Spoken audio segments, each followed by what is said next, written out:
I recently dropped a video talking about the 7 things I hate about my Porsche Taycan Cross Turismo. So to be a little bit balanced and to talk about the positives also, even though I just made a 2.5-year review on this car talking about how much I absolutely love it and it being the best car I've ever owned, I thought I would make a counter video to the 7 things I hate about my Porsche Taycan Cross Turismo. So in this video, I'm going to talk about things I didn't talk about in my review, maybe small things here and there. So without further ado, let's jump into the 7 things I love about my Porsche Taycan Cross Turismo. On September 15th, we are doing a giveaway to celebrate 50,000 subscribers here on the channel. In collaboration with Zaptec and then partnering up with Polestar as Polestar's recommended home charger, we are giving away 2 Zaptec GO home chargers. To enter, simply subscribe to this channel and comment down below, "I want a Zaptec GO home charger." Thanks Zaptec for sponsoring this video.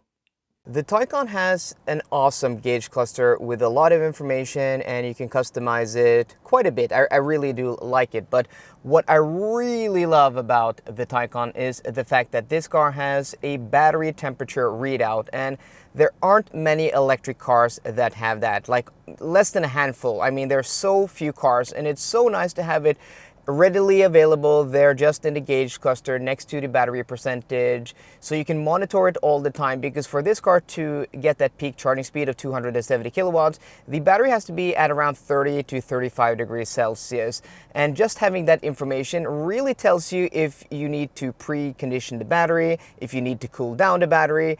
Yeah, it just is very useful information that I really don't understand why every electric car doesn't have, because it is so useful in the real world, and I absolutely love the temperature readout in the Taycan. So my car has the Sport Chrono package that gives you this clock on top of the dashboard, which looks fancy, it's nice. Mine is even optioned out with the crayon face, or the dial being another color than black, which is an optional extra. But what's really nice about the Sport Chrono package is that you get this drive select, or this mode dial on the steering wheel. So it lets you switch between the cars now in normal mode, as you guys can see there.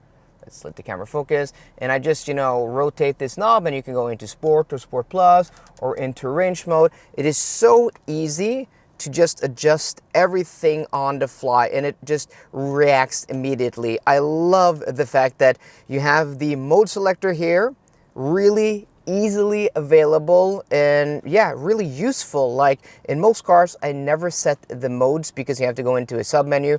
It's just too bothersome. But with it here on the steering wheel, yeah, really nice. I really love that. On the bezel of the driver display, you have a few shortcut buttons. On the left side, it's for the different settings of the headlights.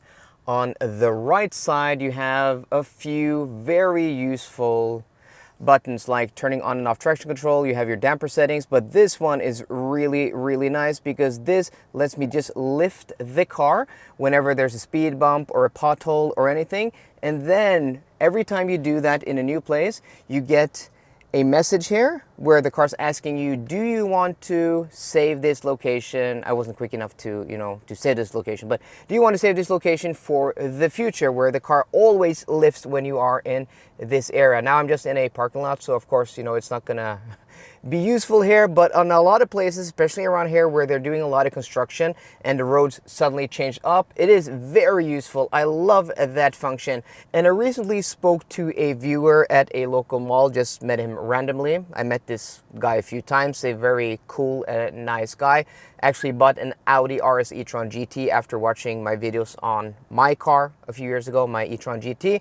And he told me that he's selling his RS e-tron GT because he's sick and tired of, just, bottoming out everywhere. And I'm like, doesn't that car have, the same feature as the Taycan? He's like, no, it doesn't.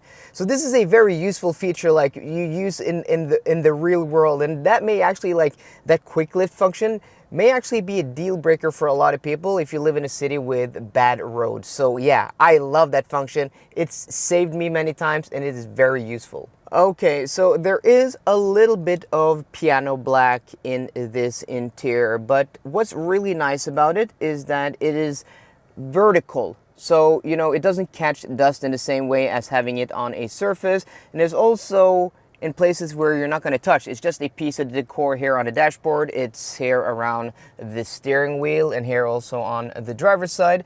But none of the buttons are piano black. Like, look at this. No glossy black plastics where you're going to touch. Not on the window switches, not on the seat settings, not on the passenger door. Oh, maybe this one. Yeah, this is the only button. This is the only button, the hazard.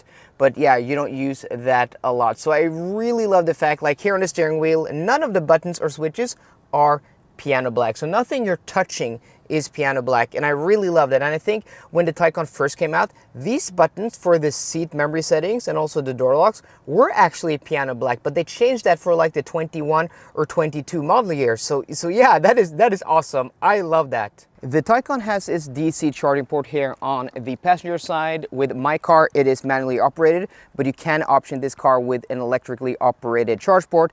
I didn't do that because I find these manual flaps much more reliable in winter when it gets really cold. So in addition to the charging port being here, which you can do, where you can do of course AC and DC charging, you also have an additional AC charging port here on the driver's side, which is really nice. So that means when you're gonna AC charge the car, when you're gonna slow charge it, you can just, you know, drive into your driveway the right way. You can back up. It doesn't really matter what way you park your car, and I think that is a really nice feature about this car, and I really love the fact that this car has 2 AC charge ports. As you guys can see, my daughter's child seat is here in the rear, and if you have children, you know that kids sometimes like to kick this seat back.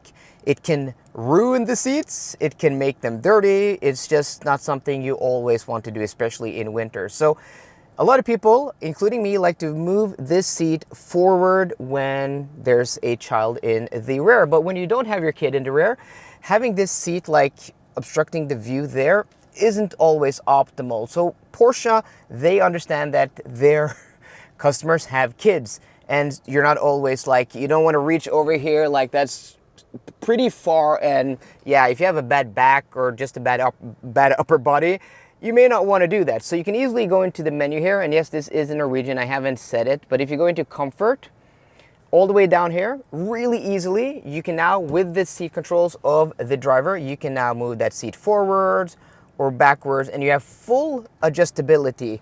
And that is really nice. Like, even maybe you have like a parent who's old and you want to move the seat back or forward when they're sat there and they don't know how to fiddle with the controls. It's just very useful, and I don't understand why more cars don't have this, because it's just, you know, it's just software. Like, all the hardware is here, it's just a software function. I really like that. 2.5 years ago, I made a video called 7 Things I Hate About My Porsche Taycan Cross Turismo.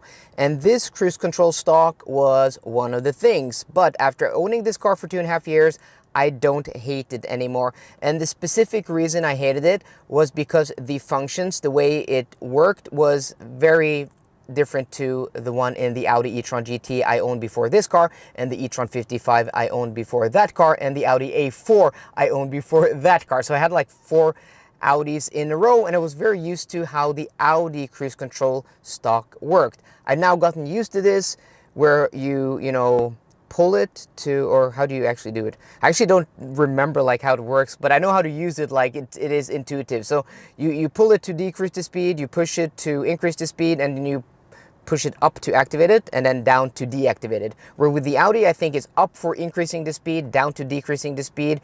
You pull it to activate it, and you push it to deactivate it. Yeah, that's correct. So after having owned this car for 2.5 years, you know, you like my PIN code on my phone, I don't actually know the numbers, but I know how to enter my phone.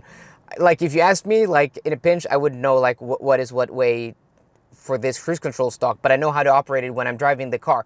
And it is so easy. Like, having a stock is, I love having a stock because it is so easily and readily available, and I think that's the best way to do cruise control. When I had it in my Volkswagen Tiguan, I loved it. When I've had it in my Audis, I loved it. And also in my Porsche Taycan Cross Turismo, I love my cruise control stock.